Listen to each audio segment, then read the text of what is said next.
Andito na naman kami sa bukid. Tagalog, pwede yung Bisaya.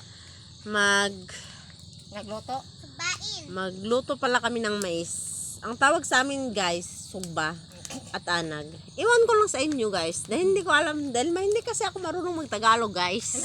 Nahirapan na nga ako guys. Pero wala akong magawa guys. Yan. Pero wala pa ang mais guys.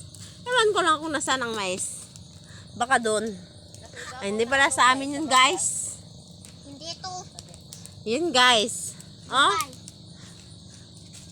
Dami naming panggatong dito guys. Nay. Siya palang gumawa din yan guys. Hala, daw wala kayong stick. Mata. May dala pala siyang itak guys. Kasi pag nagalit siya, mag-wild siya guys.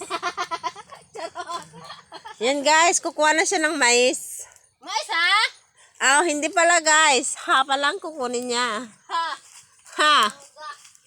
Mangga pa lang. Magkana kasi man nakikita.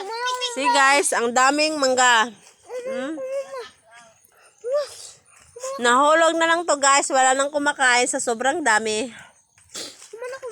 Kahit mga bata guys, umaayaw na guys. Ako kumakain pa pala siya guys.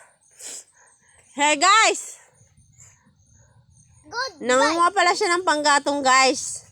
Dahil marami ang lutuin namin. Mga isang sako lang guys. Kakainin niya lang lahat. Yun pala ang baka ni Jason guys. Malapit na yung mabili.